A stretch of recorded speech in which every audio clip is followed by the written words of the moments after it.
Si te parece, vamos entrando ya a la mesa con los queridos periodistas Manuel Hernández Borboya y Temoris Greco.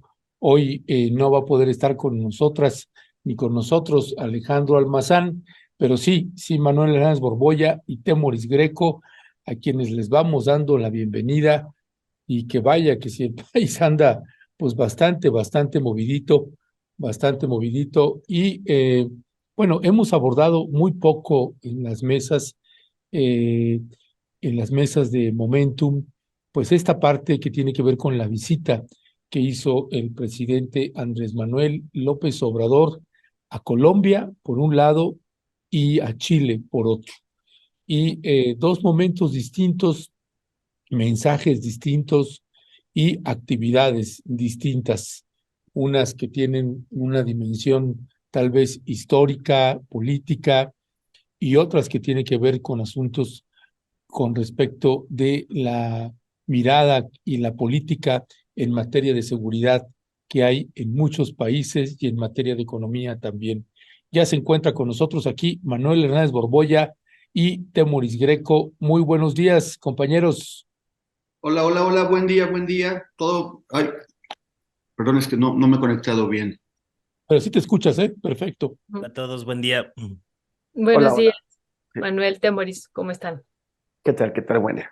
Buenos días. Pues entrando, jóvenes, entrando en materia, Manuel Hernández Borboya, pues mucho que decir de las visitas. Creo que tienen ángulos y lecturas distintas que se pueden tener en la actividad que tuvo el presidente en Colombia como la que tuvo en Chile. ¿Cuál es tu mirada? ¿Cuál es tu balance sobre esta visita de Andrés Manuel López Obrador?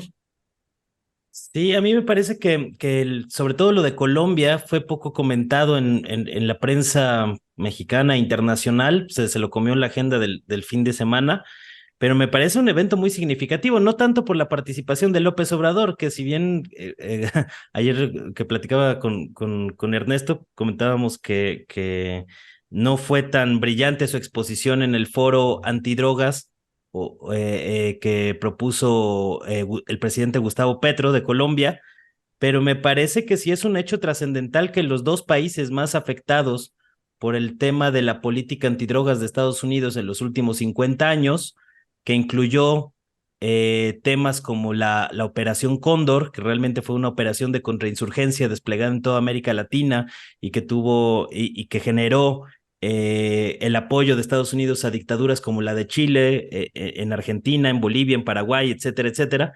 Me parece muy, muy significativo históricamente que dos presidentes de México y de Colombia, que además han sido dos países avasallados por la hegemonía de Estados Unidos, pues armen un foro para decir que se acabó la guerra contra las drogas decretada por Nixon en la década de los 70. Entonces, si bien es cierto que López Obrador nada más comentó el tema de que hay que atender las causas, incluso por ahí, para matizar un poco las palabras de Petro, que yo sí las oí un poco más contestatarias, dijo que incluso había que ayudar a Estados Unidos con el tema del fentanilo por cuestiones humanitarias, lo cual me parece que está bien y es lo correcto, pero me llama la atención, pues, varios aspectos del discurso que dio ahí Petro junto a López Obrador. Ese es el tema que a mí me parece sumamente significativo. Entre ellos, pues, diciendo que este asunto de la guerra contra las drogas se acabó y que prácticamente van a abordarlo desde otro enfoque. Incluso han presentado en Colombia un proyecto antidrogas que se llama Sembrando Vida, que no es una calca del de López Obrador, pero sí retoma varios aspectos, como esto de ayudar a comunidades rurales para mitigar la siembra de drogas. Pero uno de los aspectos más importantes donde puso el dedo en la llaga Gustavo Petro fue el tema de reducir la demanda. No se puede reducir la demanda, no se puede acabar con el tema de las drogas si no se reduce la demanda. Entonces, pues, ¿quién es el principal demandador de drogas? Pues Estados Unidos, ¿no? Y lo dijo con letras muy claras, pues la guerra contra las drogas de Nixon, que se ha establecido desde hace 50 años para acá, ha sido un rotundo fracaso, porque pues no ha servido para los propósitos que se habían propuesto.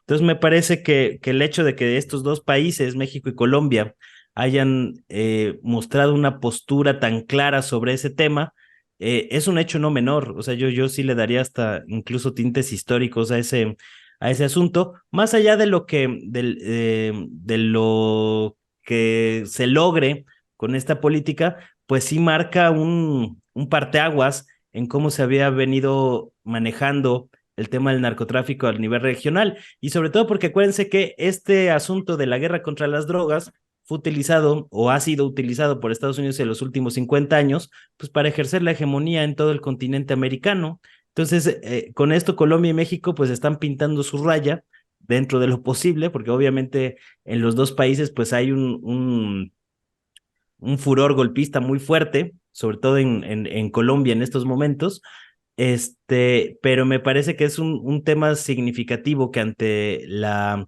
crisis de poderío que está pasando Estados Unidos a nivel mundial, tras con todo lo que ha sido el tema de Ucrania, la desdolarización y demás, los problemas internos que tienen, pues se le suma este otro, ¿no? Que dos de los principales países que habían sido avasallados por esta hegemonía estadounidense, principalmente con el pretexto de combatir a los cárteles de la droga, pues estén planteando entre ellos una política distinta que busca atender las causas. Por ahí comentaba Petro, pues que uno de los análisis de por qué se droga la gente, pues es por falta de afectos sociales, es decir, por falta de amor. Casi que con eso acabó su discurso. Y dice, pues es un planteamiento muy distinto al que se había manejado hace 50 años, ¿no? Entonces está por una parte eso, y lo otro pues tiene que ver con la visita de López Obrador, que también se cumplen, ahí sí 50 años exactitos, del golpe de Estado en Chile, que también tiene muchas implicaciones a nivel continental, a nivel de América Latina, por lo mismo, o sea, porque realmente el golpe orquestado por la CIA y por Estados Unidos, este, para derrocar a Salvador Allende, pues va inmerso en este contexto de poderío hegemónico, imperialista, de parte de los Estados Unidos. Y es muy notable que López Obrador, como bien lo dijo Gabriel Boric en su discurso o en la conferencia que dieron conjuntamente ahí López Obrador y Boric, López Obrador no suele viajar mucho. Esta es realmente la primera gira a Sudamérica, y me parece que fueron muy bien elegidos los temas, ¿no? Por esta parte del narcotráfico, pero por otro, conmemorar el 50 años del golpe, con todo lo que implica. Por ahí comentaba López Obrador que el Salvador Allende para él es el dirigente extranjero que más admira, que más sentimientos le mueve, y es un poco evidente por esa parte, y obviamente pues se explayó ahí sí en un discurso más fuerte, con más punch, en contra de las tiranías que tiraron a Salvador Allende, que a final de cuentas pues son otra vez la mancuerna del golpismo interno a través pues los apoyos militares, pero también una estrategia muy fuerte desplegada por las agencias de inteligencia de Estados Unidos, que incluso pagaron a los medios de comunicación como el periódico El Mercurio durante muchos años para enardecer el ambiente y elevar ahora sí que para calentar la plaza y generar condiciones para el golpe. Cuando uno ve ese tipo de maniobras, pues, pues uno inevitablemente no puede dejar de pensar en temas como el Guacamaya Leaks, por ejemplo, ¿no? Que para mí tiene todo ese sello de la casa en el contexto mexicano y latinoamericano, porque también le pegó a Colombia y también le pegó a Perú, entre otros países. Y parece que hay viejas prácticas que no acaban pues de irse, o de finalizarse a pesar del paso del tiempo, y a pesar de que el contexto histórico ahora es otro, porque si bien es cierto que en los 70s pues también había una crisis mundial por el petróleo, por varios temas. La hegemonía estadounidense pues estaba en su auge en el contexto de la Guerra Fría, y ahora pues con este pues la decadencia del modelo y del proyecto neoliberal, del del mundo unipolar que se ha ido desgajando ante el auge de las potencias emergentes, pues siguen muchas de estas viejas prácticas que a lo mejor muchos no los ven o todavía no los vemos con la claridad que da el tiempo y la historia, pero para mí es muy evidente que ahí están muchas de estas viejas prácticas, ¿no? La hegemonía estadounidense sigue tratando de utilizar a pues sus aliados internos dentro de las oligarquías latinoamericanas para tratar de establecer su agenda en todos los temas que no le convienen. Y por eso me parecen muy significativos estos dos momentos de la gira de López Obrador por Sudamérica, en Colombia y Chile, que creo que va a tener resonancia pues continental y resonancia histórica, precisamente porque está viviendo América Latina un momento en el que está tratando de pintar su raya frente a la hegemonía estadounidense. Lo mismo estamos viendo con Lula y su impulso a los BRICS, ¿no? Entonces me parece que por todas estas aristas tiene muchos componentes que han pasado un poco de largo el fin de semana, pero que son interesantes de comentar. Gracias, Manuel. Justo sobre esto último, Temoris, que ahorita comentaba Manuel, a mí me pareció que parte del discurso de Petro en Colombia, pues en algún momento era como llamar la atención de decir, oigan, aquí estamos para hablar de la política antidrogas, porque el presidente empezó, bueno, dio un discurso donde habla de Juárez y de Benito Juárez y de varios elementos que luego escuchamos en la mañanera, y yo sentí en algún momento pues un poco enojado al presidente. Pero bueno, ¿cuál es tu apreciación? Y bueno, no sé si también tenga que ver con esto que decía ahorita Manuel, pues que México ha optado, el gobierno mexicano pues ha optado y ha decidido más desde mi lectura, o ahorita está viendo, yo lo estoy viendo así, por Norteamérica. ¿Cuál sería tu apreciación, Temoris? Bueno, primero quisiera comentar que los organismos de inteligencia y militares estadounidenses tienen muchísimas formas de presionar, muchas formas de presionar a los gobiernos y a los ejércitos de América Latina. Si quieren sabotearlos, pueden hacer una filtración selectiva, planeada y muy dolorosa de la información que extraen regularmente de ellos todos los días y que la pueden organizar. O sea, pueden hacer algo muy serio si les interesa golpearlos, que tampoco veo, por ejemplo, por qué tienen que golpear a un ejército que ellos mismos han formado, como el de México, que han formado en la Escuela de las Américas y en otras instituciones del ejército de Estados Unidos.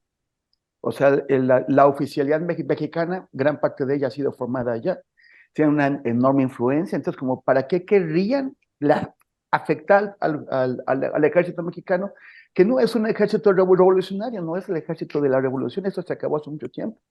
Es un ejército que respeta, la alta oficialidad mexicana respeta mucho al ejército de Estados Unidos y a sus generales, porque ellos los formaron, ellos fueron sus maestros.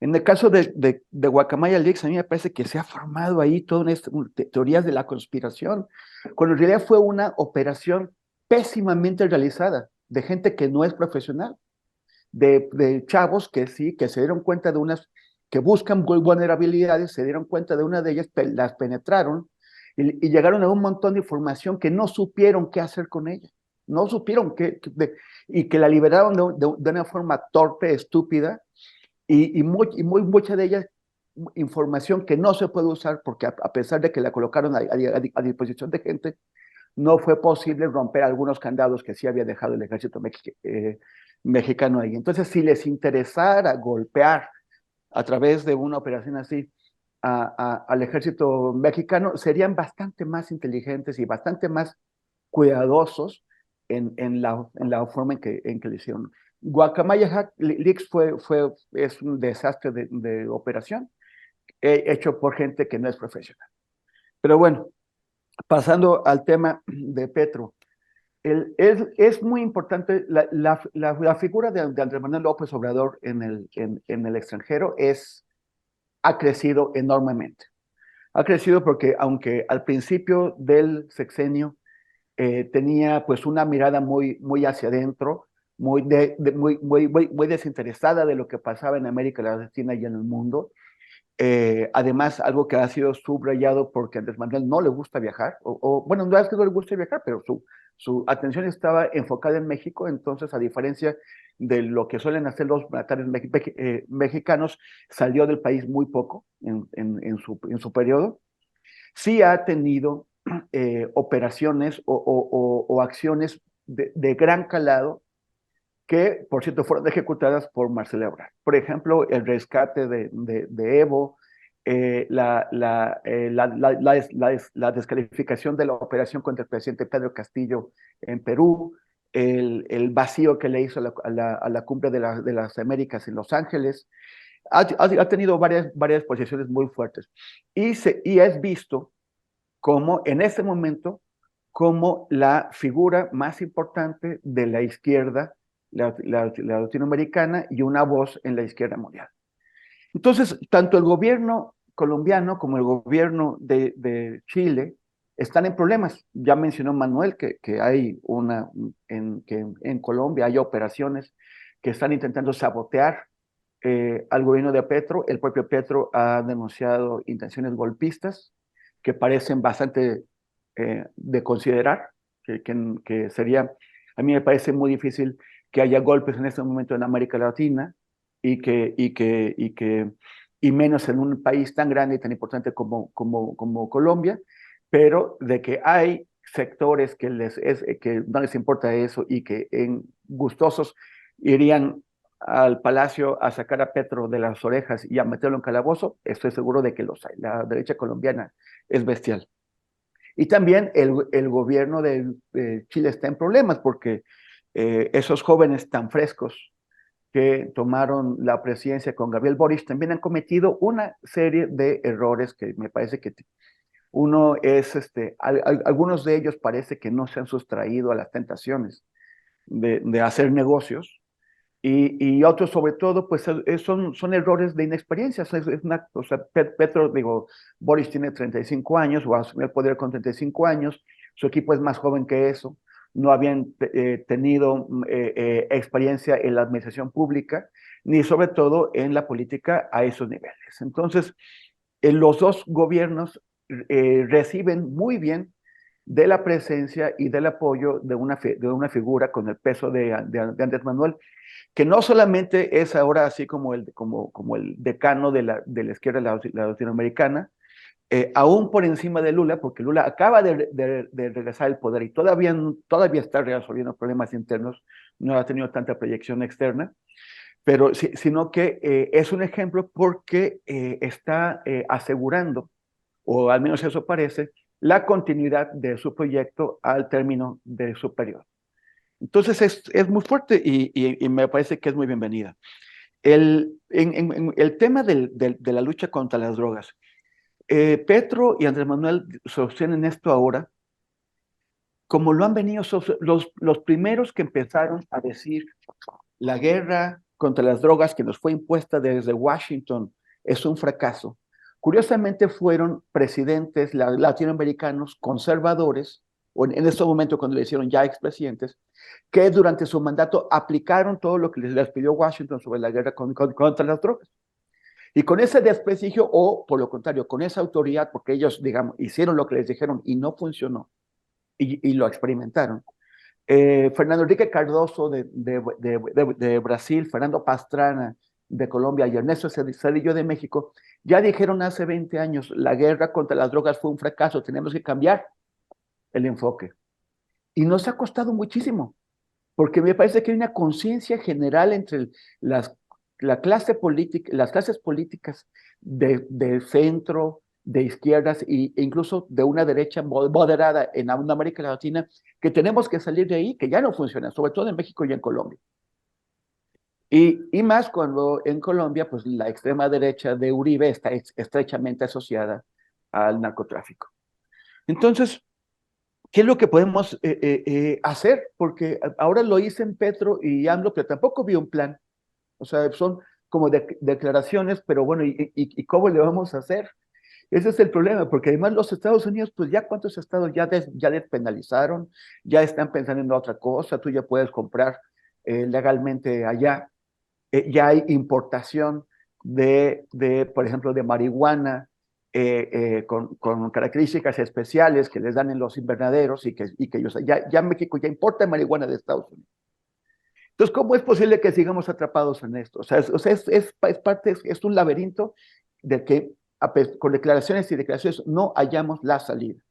Y sobre todo porque acabar con la penalización de las drogas, o al menos de algunas, no va a terminar con la violencia, porque los grupos del crimen organizado tienen montones de actividades más allá de la venta de las drogas. Entonces, eso ya, si les quitas uno de sus brazos de negocios, lo que hará es que se concentran en otros brazos de negocios que están explotando con enormes ingresos.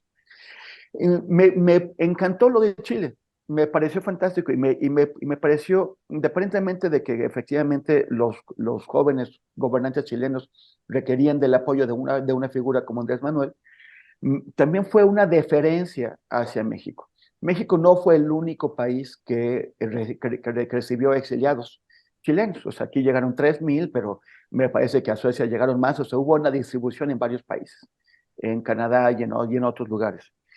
Pero sí México asumió una postura de rechazo al golpe internacional y de activismo en contra de la dictadura chilena. Y ese es un reconocimiento, evento, que haya sido el presidente de México, ya no Andrés Manuel López Obrador, el presidente de México, el que fue invitado a estar en el Palacio de la Moneda exactamente 50 años después del bombardeo. Me parece que es un gran gesto, ya no de Boric hacia Andrés Manuel, sino de Chile hacia México.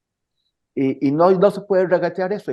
Hay odiadores de Boric y odiadores de Andrés Manuel que no se dan cuenta de la trascendencia histórica y geopolítica de esta ceremonia, porque además son países que están en las antípodas de América Latina, el extremo sur, el extremo norte, y que al darse la mano también están estrechando el conjunto del continente.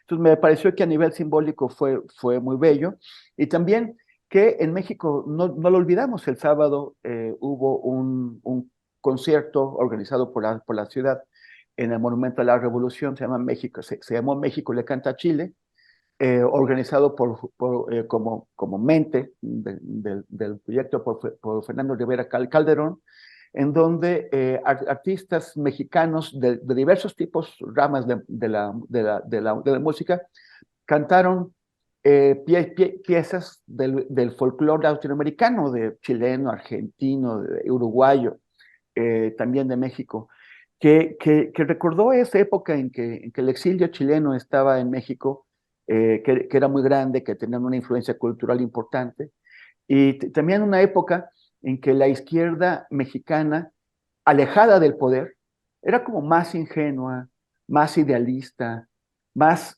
resiliente, en la medida en que no necesitaba de tener cargos públicos o puestos en el Congreso para mantener su lucha. Entonces, por lo tanto, estaba provista de una mística que ahora es más difícil de encontrar. No es que haya desaparecido, pero una vez que cualquier gran movimiento político se imbrica con el poder, se pierde la ingenuidad, se pierde gran parte del idealismo, se pierde gran parte de la mística. Este concierto fue muy bello y nos trasladó a muchos a aquella época. Fue algo muy lindo y que se recuerde en Chile que México no ha dejado de extenderle sus brazos y su abrazo. Gracias, mi querido Temoris. Pues sí, es un mundo de temas que se pueden abordar de la visita del presidente López Obrador a Colombia y a Chile, y como bien señalas, Manuel Hernández Borboya, pues este tema del combate a las drogas, pues ya lo hemos ido documentando desde años atrás, y cómo se terminó convirtiendo en un gran negocio y no detuvo absolutamente nada de las drogas. Y esta parte que señalabas en el discurso de Petro, un discurso bien interesante sobre darle la dimensión real a la importancia del consumo de las drogas y no tanto a la distribución de las drogas, sino al consumo, desde este ángulo interesante que planteó Petro. si tienes algo más que añadir sobre el tema, adelante. Pasaríamos también al otro que tiene que ver ya con el escenario político, pues ya los rumbos que están perfilando Claudia Sheinbaum y Marcelo Ebrard. Y es que, bueno, lo que hay que decir es que ya pasó el proceso interno de la consulta y es obligado que tenemos que seguir hablando de Marcelo Ebrard porque está haciendo sus movimientos políticos, todavía no toma su decisión final, pero ya hay algunos amagos importantes que tal vez a uno le permiten darse cuenta por dónde va. ¿Cuál es tu mirada del rumbo que está tomando Marcelo Ebrard y la estrategia que está delineando también, que se empieza a ver ya la toma de decisiones de Claudia Sheinbaum, que se empieza a ver que ya asumió el control de Morena y empieza a tomar decisiones sumando a su equipo, pues a gente que estuvo contendiendo con ella en esta consulta interna de Morena? Sí, pues con el tema de Brad, a mí me parece que el ex canciller no se ha dado cuenta que está parado en arenas movedizas y entre más se mueve, más se hunde, porque realmente a mí me parece que han habido muchos desaciertos en su cálculo y en su estrategia política. Ahorita lo que acaba de anunciar el lunes es que va a seguir dentro de Morena hasta que resuelva el partido su queja que impuso, y que si todo sigue igual, pues él ya no tiene interés de permanecer en Morena. Pues es bastante absurdo ese posicionamiento. A mí lo que me parece que está haciendo Ebrard pues es tratar de ganar tiempo, para que hizo mucho énfasis en que las precampañas oficialmente o legalmente pues empiezan en noviembre, como dando tiempo pues a ver si por ahí le hacen un guiño más concreto desde Movimiento Ciudadano, cosas de este tipo, para que lo considere. Él ha dicho que por la vía independiente pues no considera que sea la vía, entonces pues da a entender que se quiere ir a Movimiento Ciudadano, pero está esperando a ver qué más le ofrecen, ¿no? Y obviamente pues esto de la gira del país, a partir del 18 de septiembre, que va a reencontrarse con los que lo apoyaron y demás, en aras de construir un partido político, como ya ha pasado, por ahí me dio un poco de risa en redes. Oigan, pues si Camacho Solís y Marcelo Ebrard ya habían construido su partido del Centro Democrático y no pasó nada con ese partido, ¿no? Y parece que por momentos Ebrard quisiera emular las hazañas y las gestas de López Obrador, pero sin pueblo. O sea, se me hace muy difícil que vaya a querer tener el mismo resultado que la creación de Morena, cuando realmente, pues, si algo ha caracterizado la vida política de Brad, pues es su falta de arrastre popular, ¿no?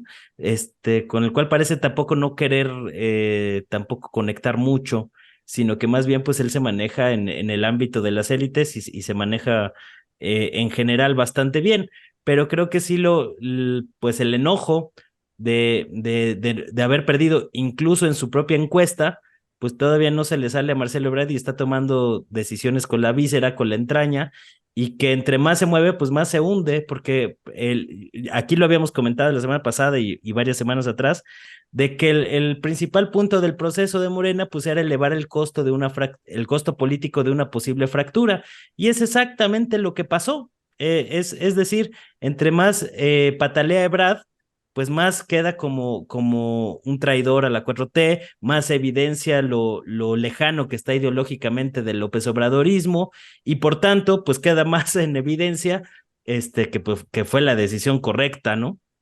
Más allá de que pudo haber habido irregularidades, yo eso no lo dejaría tampoco de lado, pero pues yo no conozco ningún proceso político sin algún tipo de irregularidades. Ya lo que está exigiendo Ebrard me parece desmesurado, me parece muy difícil que el partido Morena vaya a aceptar sus condiciones de repetir el proceso, cosas de este tipo, que pues incluso yo creo que el mismo Ebrard sabe que perfectamente que eso no va a ocurrir, y lo que está tratando es buscar tiempo para ver qué hacer. Da la impresión de que no tiene muy claro el rumbo a tomar, está esperando por ahí una propuesta de Dante Delgado y compañía, a ver si se da desde el 18 de septiembre hasta octubre, es como el plazo que se está dando para maniobrar. Y por el otro lado, pues a Claudia Sheinbaum, pues ya la vemos ahí tratando de pues llegar a un acuerdo con los otros sectores que no obtuvieron eh, pues la coordinación de la 4T. Por ahí ya no me quedó del todo claro, tengo que revisarlo, a lo mejor ustedes me sacan de la duda de si es cierto que nombró a Dan Augusto como coordinador de campaña, porque había salido ese rumor el fin de semana. Coordinador político. Bueno, coordinador político, Ujú. y yo ya no supe bien en qué quedó ayer, pero sí vi que, por ejemplo, Ricardo Monreal, pues que también pues ya había sacado un raquítico 5% de las encuestas, ya se bajó de la contienda por la Ciudad de México, con un reproche ahí de que Claudia ya había decidido, ¿no? Por uno de los suyos. Entonces, me llamó la atención esa declaración. ¿Quién será ese uno de los suyos al que se refiere Monreal? Porque por un lado está ahí Harfuch, que algunos creemos que no lo van a dejar pasar, o yo no creo que incluso aunque diga que no, no creo que López Obrador vaya a palomear a Harfuch para la Ciudad de México. Y por otro lado, pues está Clara Brugada, que sería como la candidata natural de Morena, y me parece que es quien tendría que asumir esa estafeta y ese rol.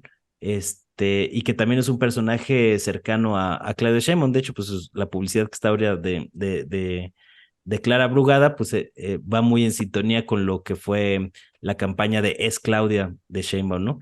Entonces, pues tratando ahí pues ahora sí de ver cómo se van a repartir candidaturas, posiciones y demás, y no es una labor nada fácil la que tiene enfrente Claudia Sheinbaum, que además, como ya lo hemos reiterado, la operación política no ha sido lo suyo, entonces va a ser una prueba muy importante ver cómo va a dirimir esto ya con el relevo, con el bastón de mando en las manos, y ver cómo va a procesar todo este tema, que no es un asunto menor. Vamos a ver cómo se dan las cosas. Me llama también me llama también la atención la posición de Mario Delgado. No sé si él vaya a ser uno de los que vaya a brincar o levantar la mano para contender a la Ciudad de México. Había rumores de que incluso el mismo Adán Augusto López podría asumir la presidencia de Morena. Yo creo que todavía está muy en ciernes todos esos movimientos, pero ya en un par de semanas vamos a empezarlo a verlo con más claridad.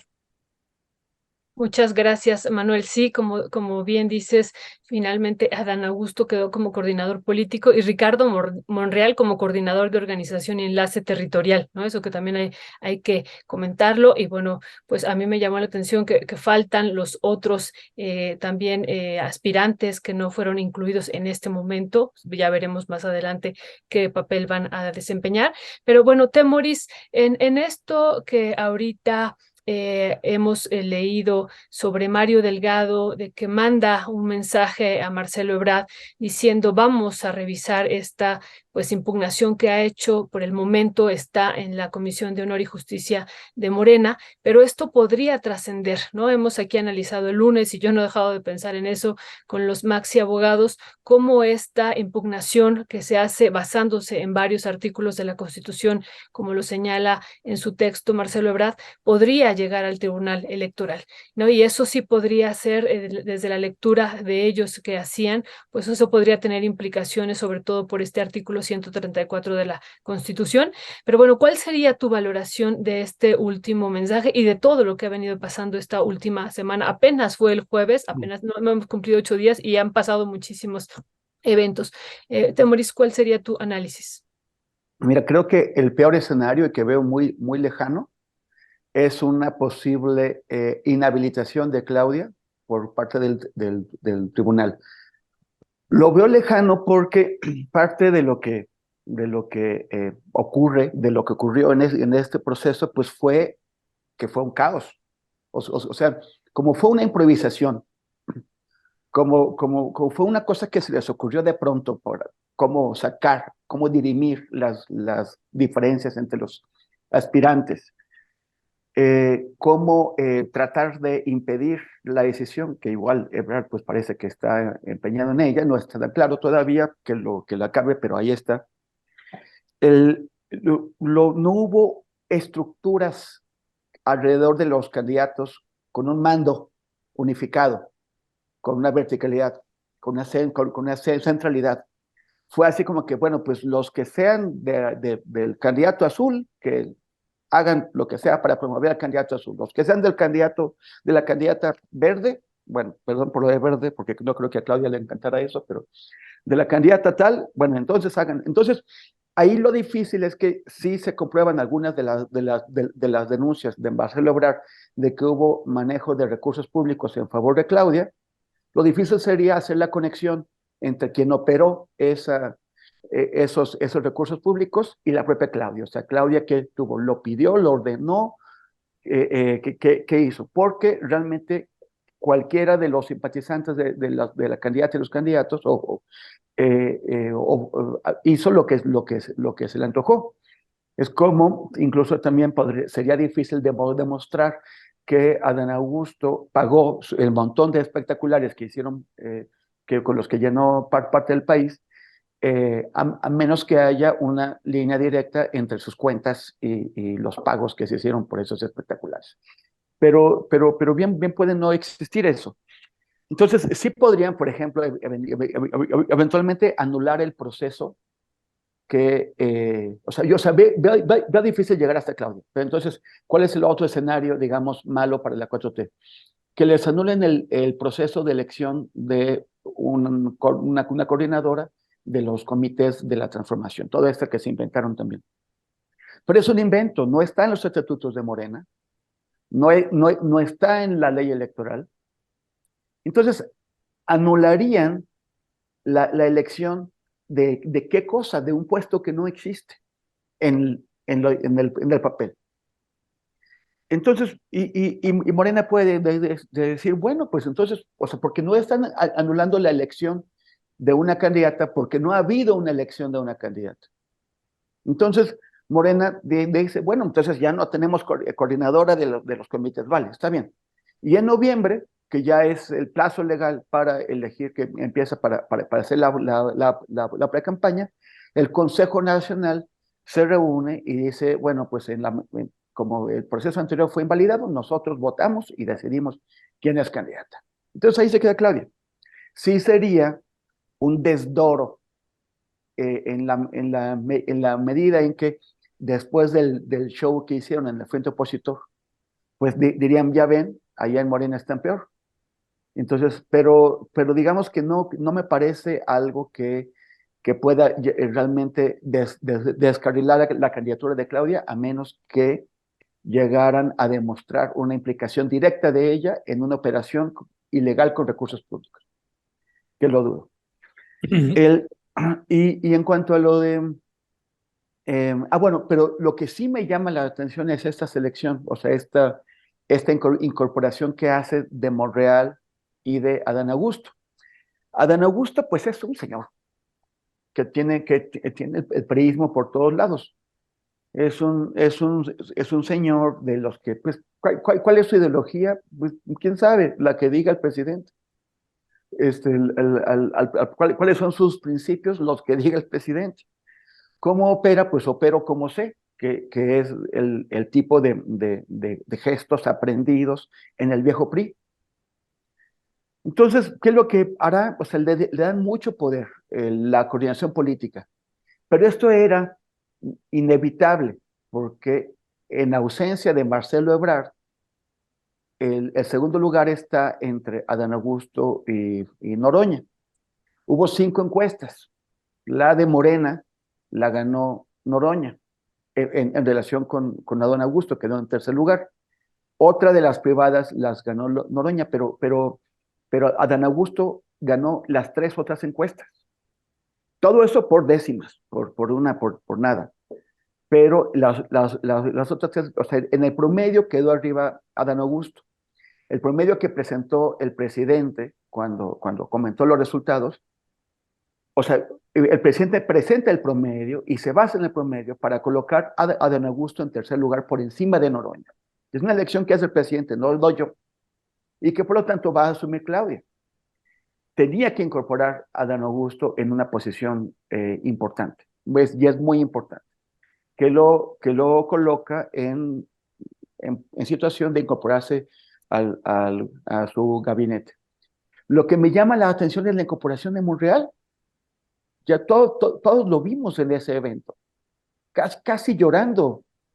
O sea, estaba ese Monreal que sabe sonreír en casi todas las situaciones, que sabe presentarse en público, que sabe proyectar seguridad y tranquilidad, estaba, pero devastado por su 5%.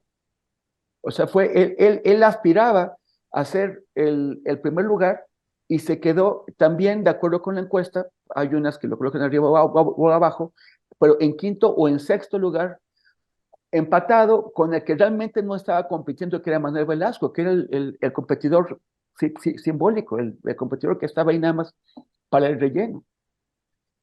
Ahí se dio cuenta de que no le daba tampoco para la Ciudad de México y que quedaba encarrilado en una ruta no solamente de exhibido como perdedor a nivel nacional y sobre todo ante la gente de la 4T, sino como a alguien que iba solamente a perder importancia y posiciones en el año por venir. Pero Claudia lo rescató. O sea, la posición es coordinador de organización y enlace territorial. Esto le va a permitir, de aquí a junio, recorrer el país y organizar o armar la campaña de Claudia con una gran influencia suya. O sea, la última palabra la tiene Claudia, pero el operador va a ser él.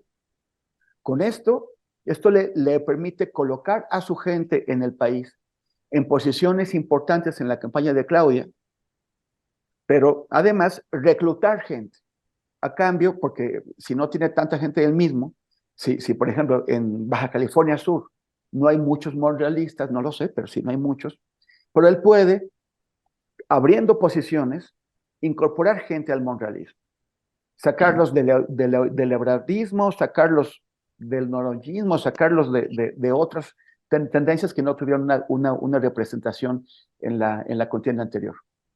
Entonces esto apunta a un fortalecimiento de Monreal que uno se pregunta, bueno, ¿y por qué Claudia tiene interés en fortalecer a Monreal? Sobre todo después de todo lo que ha representado Monreal en cuanto a generar un polo interno de descontrol en la 4T, un polo interno de maniobras, de pequeños golpes que Monreal dio como coordinador de los senadores para aumentar su poder y para limitar el del presidente.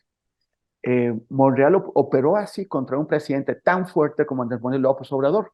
¿Cómo va a operar contra una presidenta que no tiene las mismas dimensiones políticas, el mismo poder que el presidente? Como se ve ahora, igual Claudia durante la campaña crece enormemente y va a dar una sorpresa y ocupar una posición tanto o más importante que la de Andrés.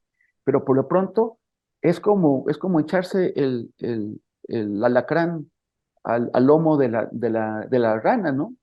La rana que quiere cruzar el río y a medio camino el alacrán le da el picotón.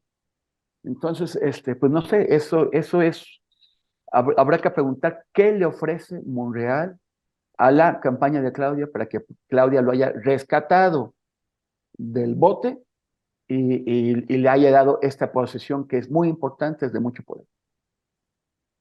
Gracias, Temoris. Pues sí, hay varias preguntas sobre ese respecto, sobre lo de la encuesta. No, es que si eres tan amable de colocar precisamente las cifras totales, es que ese era el dato duro, no era tanto un mensaje del presidente, sino, y de hecho nosotros lo habíamos colocado también con otra gráfica que también teníamos, pero no, esta es, por ejemplo, la de Roy Campos, la de Mitofsky, y teníamos también una que habíamos sacado nosotros. Y sí, Adán Augusto fue tercero y Gerardo Fernández Noroña fue cuarto. Hubo una confusión y me parece que varios medios de pronto y mucha gente había confundido y decía que Noroña había quedado tercero. En realidad quedó cuarto pero con sabor a tercero o a segundo, Es que la realmente cosa, para la austeridad que tuvo en comparación con cualquier otro de los candidatos, es que, incluyendo el Güero Velasco, ¿no? Ernesto, lo que dice el noroñismo, y tienen un punto, es que la encuesta principal era la de Morena y las otras eran espejo. O sea, no se iba a hacer un promedio, originalmente no se planteó hacer un promedio de las 5 encuestas, sino que la encuesta de referencia era la de Morena y las otras eran como encuestas para darle certidumbre a los aspirantes que iban a garantizar que la primera encuesta fuera la válida. Pues sí, Entonces, pero eso está corriente. espérame, Ernesto. Entonces, el presidente tenía dos opciones: presentar la encuesta de su partido, la de referencia, o presentar el promedio. Ujú.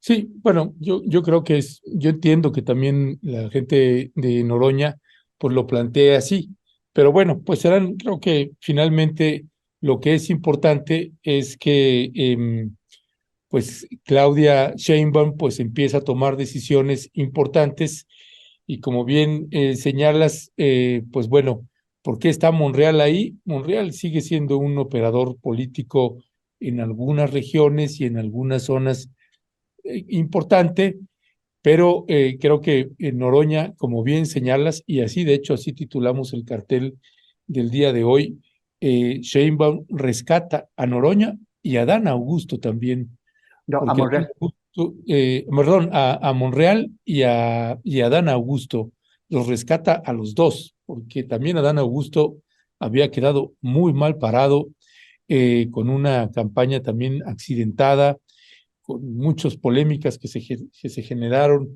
con su campaña y con los gastos que tuvo ahí. Déjenme nada más yo hacer un comentario final sobre este tema, que esta disputa es una impresión que tengo. Esta disputa y este enojo de Marcelo Ebrard y los yerros que pueda estar cometiendo, desde mi punto de vista, tengo la sensación que Marcelo Ebrard decía, bueno, si yo te avalé en la elección para la jefatura de gobierno de la Ciudad de México con un poco porcentaje de diferencia que teníamos entre tú y yo, hoy presidente Andrés Manuel López Obrador, pues yo creo que Marcelo esperaba que el pago pues, era la presidencia de la República. Y me parece que ahí tiene una confusión tremenda en ese sentido, pues, ¿no? Y que si el presidente, como se señala, en realidad en el fondo había estado respaldando más a Claudia Sheinbaum o no, pues hay análisis donde dicen, pues era obvio que sí tenía un respaldo más Claudia Sheinbaum que Marcelo Ebrard, y para otros no tanto. Más allá de esas miradas, pues creo que la forma en la que ha estado ya golpeando Marcelo Ebrard a la gente de Morena, a los dirigentes, a Durazo, a Mario Delgado y a una corriente importante de Morena, me parece que ya no hay otra alternativa que la decisión que vaya a tomar fuera de Morena, porque ya quedarse dentro de Morena, pues si no es para fracturar, quedaría, pues imagínate que al final diga, no, pues siempre sí me quedo aquí, ¿no? Después de todo lo que he estado diciendo, pues tremendo papelón ahí de Marcelo Ebrard. Creo que tendrá que tomar ahí una decisión más bien de a dónde se va a ir o qué es lo que va a hacer.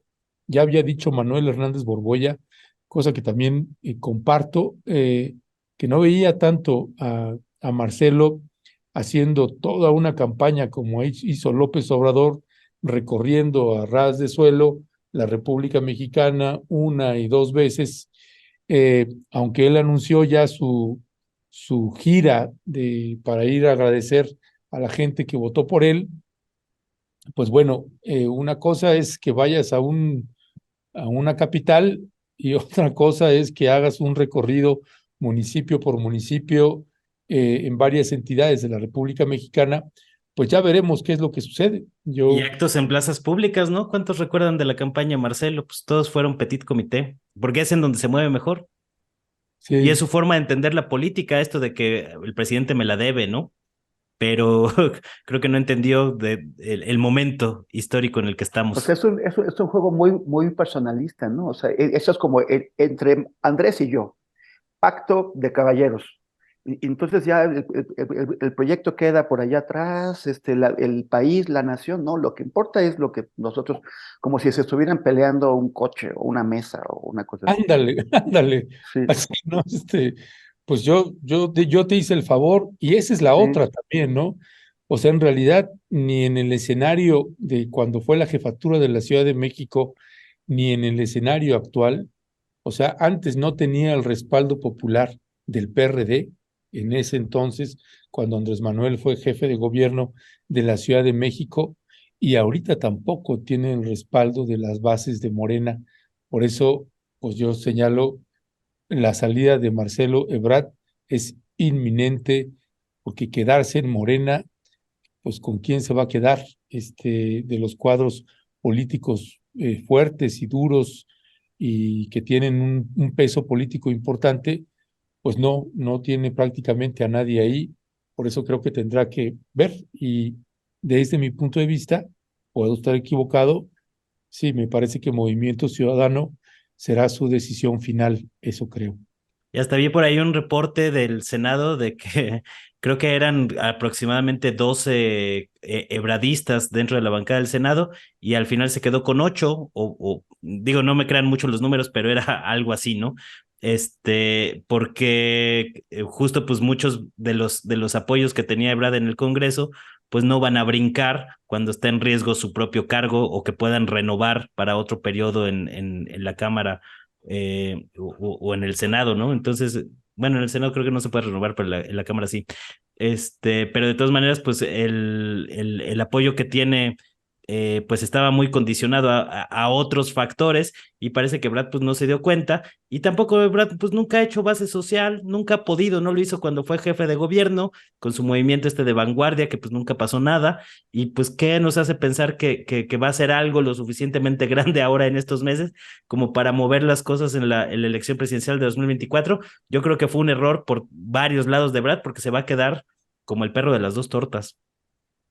sí, pero es lo que dices, ¿no? Los ebrardistas, ¿qué? O sea, también todos tienen su corazoncito, ¿no? Y, o sea, es como que ¿qué vehículo político puede ofrecerles Ebrard fuera de Morena para obtener diputaciones en senadurías o puestos públicos? O sea, él es un riesgo para todos, o sea, porque se van a quedar fuera. Entonces yo creo que muchos sí van a optar por negociar su permanencia en la 4T a cambio de que les den una viabilidad política. Una pregunta, bueno, yo sé que ya se nos acabó el tiempo, pero una pregunta, ¿no? Que yo también tendría.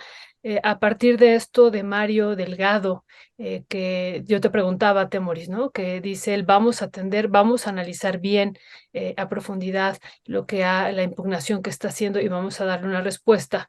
Eso por un lado de Mario Delgado. Y por otro, lo que ha comentado este día el presidente que ha dicho, los que quieren ver división no lo van a ver, ¿no? También esa es otra de las cuestiones, cómo valorar estos o cómo analizar estos dos elementos, esto que ocurrió ayer por parte de Mario Delgado y pues mensaje o esto que dice hoy en la mañana el presidente. Es Temoris. que hay que dividir Ujú, la impugnación, ¿no? Son dos. Una es la impugnación directamente a las urnas, al proceso, al conteo. O sea, ujú. estrictamente de papeles. Y es muy débil su impugnación. O sea, están como diciendo, es que vieron a tal señor con una boleta de más. Ay, es que vieron a no sé dónde. O sea, es decir, entonces, además, o sea, yo creo que primero van a analizar, porque eso yo creo que se lo puede permitir Morena tranquilamente, porque ya vieron. O sea, ya vieron qué es lo que está impugnando Ebrard y son bastante débiles. Entonces dicen, sí, vamos a hacer el proceso. El señor quiere exhaustividad en la revisión del proceso. Vale, muy bien. Entonces vamos a ver. Incluso si todas las impugnaciones que está presentando Ebrard, todas sus quejas fueran válidas, él mismo las ubicó en el 14.4% de las urnas. Sí. Y de acuerdo con la ley electoral, para que una elección sea declarada inválida, tiene que haberse anulado el 20% de las urnas. O sea, incluso si todo lo que dice estuviera cierto, en términos de la ley electoral, no sería suficiente para anular el proceso. Además, es una encuesta y ahí él está impugnando la encuesta de Morena. ¿Qué pasa con las otras 4 encuestas? O sea, es como, eso pueden darle gusto y de todos modos decir, ya ves, bueno, ahora qué más quieres. Lo complicado está en la parte del uso de recursos públicos o de personal o de la cargada, todo eso. Ahí es donde es difícil de demostrar también. Me parece que algunos videos y fotos que tienen no demuestran una cargada masiva o un uso masivo de recursos públicos. A eso puede darse de manera puntual, pero también yo creo que ahí es el flanco donde podría crecer el asunto. Sobre todo podría crecer si resulta que en el Tribunal Electoral tienen ganas de inflar el asunto y dar un golpe.